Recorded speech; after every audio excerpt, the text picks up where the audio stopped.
You put something out there and you never know what might happen.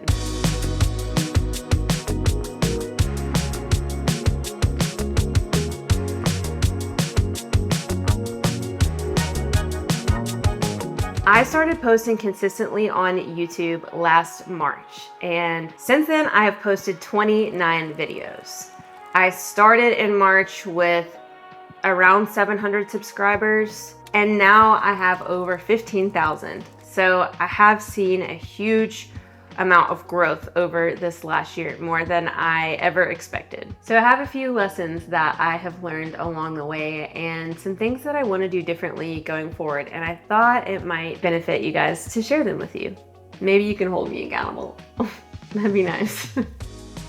So first, I just want to give you guys a quick rundown of just my history on YouTube in general. I actually grew up making videos. I've had various channels over the years, starting all the way back at age 9, which wasn't even allowed. And I actually was banned. I had a channel that was banned because I was under the age of 13. So we won't talk about that, YouTube. You really put a halt on my career for a minute there, but it's fine, I forgive you. It has always been my dream to build an audience and a community on YouTube. But the problem for me has always been consistency and really figuring out what I wanted to create and if I wanted to make that kind of content consistently. I felt like I was always just kind of like buying into maybe like what I was seeing was working for other people or trendy things, and I wasn't really creating from my heart. I'll tell you what sparked consistency for me. I, like so many other creators, was inspired by Life of Riza. I just loved the way that she kind of crossed filmmaking with like lifestyle, and it's almost like she was writing in a diary, but it was in video form. Her videos evoke inspiration and emotion, while also staying true and authentic to her and her story. I realized, man, that's really what I want to do. I kind of want to create videos like that. In March 2024, I created a video that I was just so proud of. It was kind of just this like short film about my life and being able to find purpose in pain. And I posted that video, and just like with any other video that I've ever posted, expected maybe like between 800 and 1,000 views. I just didn't expect it to blow up or anything at all. You just never know. All I did was create something that I was really proud of and passionate about, and it felt personal and true to me. And I put it out there and people resonated with it. I wouldn't say it went viral, but it got over 200,000 views. And that was when I saw insane growth with my channel that I've never seen before. I grew from about 700 subscribers to over 15,000, and I got monetized about a month after posting that video. So let's talk about how much I made just from ad revenue from being monetized over the last year. Are you ready for this? A whopping $450. Just because you have 15,000 subscribers does not mean that you're gonna be rich. I started getting brand deals probably around the 8 to 10,000 subscriber mark, but I really don't think it has much to do with your subscriber count as much as it does your view counts and just the amount of engagement that your videos are getting. What I have really learned over the last year is that YouTube is a passion project for me.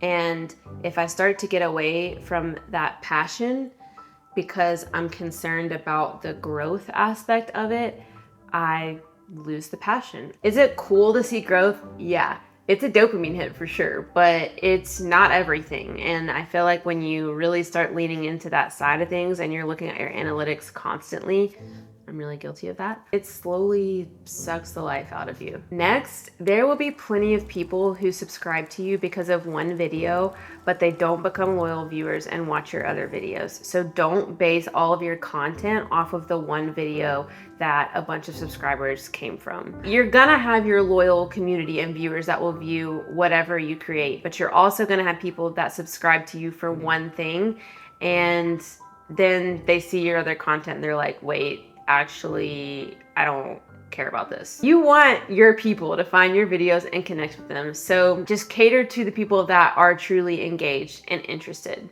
And of course, don't lose your own personal passion just because you're trying to get engagement. If you don't want to stick to a niche, then don't. I feel like because I had that first video do really well, that I felt like every single video needed to be this like cinematic masterpiece, and that's just not feasible for me, and it's not what I want to do all the time. Like I said before, YouTube is just a place for me to have fun, create, and document and diary parts of my life and share them with people and connect with them. You don't have to necessarily lean into a niche. Can it help you grow quickly? Yeah, but would you rather grow really fast and then be locked into a niche forever? Or would you rather grow slowly and grow an audience that truly connects with you and who you are? That then no matter what you create, they want to watch it because it's you. That's what I want. So I've kind of just accepted the slow growth. Trust the process and just keep making what you want to make and keep being authentic to who you are, and the right people will connect with you. Next, the mindset of trying to create content to be a full-time career is stressful. So my advice would be to post to have fun. It's not gonna happen overnight. It does for some, the lucky ones, but it's not an overnight thing. Consistency is key.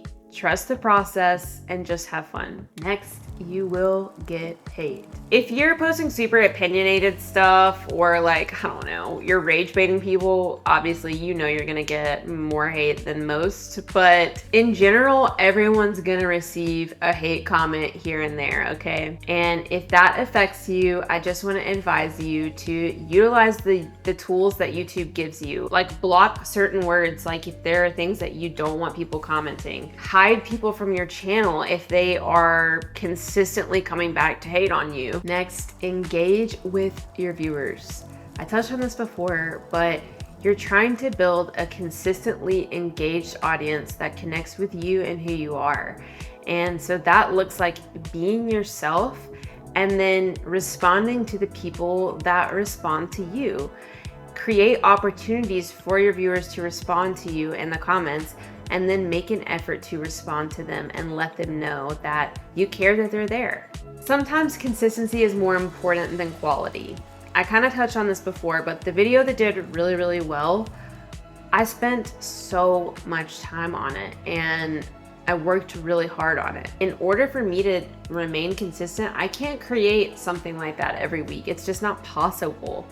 And so sometimes you do have to sacrifice a little bit of quality in order to maintain consistency, and that's okay.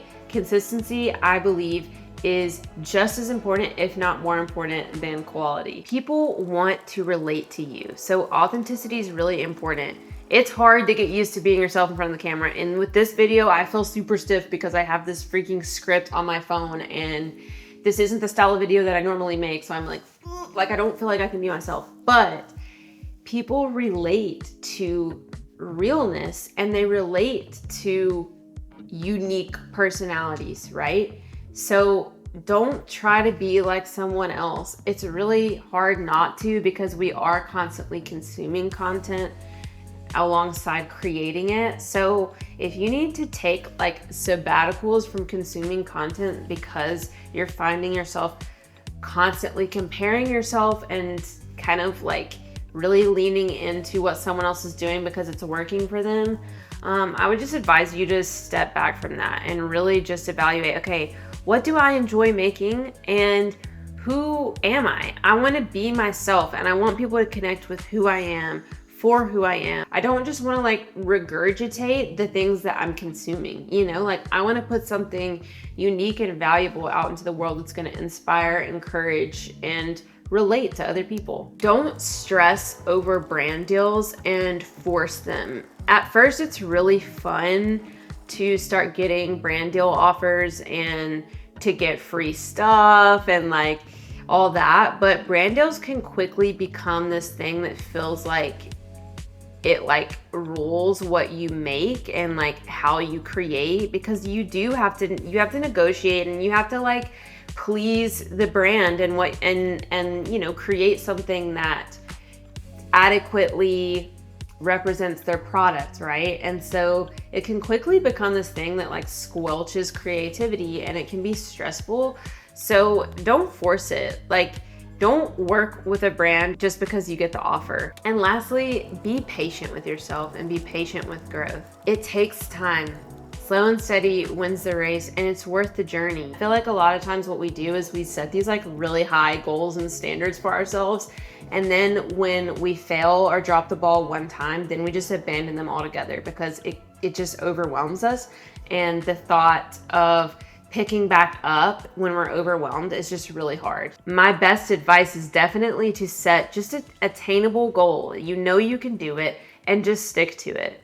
And when you drop the ball, just get back up and do it again. So for me, going into this next year, my goal is to start putting a video out every single week.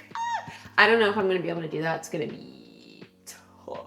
But I think that I can do it, and I'm gonna push myself. You know, set a goal last year and I hit it. I believe I can set a goal this year and hit it. So yeah, I'm gonna try to post one video every single week. I'm really just freeing myself up to just put out there whatever the heck I want to. And if people don't like it, well, peace. That's all I have for you guys. I would love to connect with some other small creators like me. Please comment below and tell me where you are in your journey. Tell me what your goals are for 2025 and how you want to see yourself grow as a creator, not just with the numbers, but with your art, what you're putting out there. I want to hear about it. That's all. I love you guys. Thank you so much for being here. I really appreciate my community, and yeah, I'm just so glad that you're here. Okay, see you guys in the next one.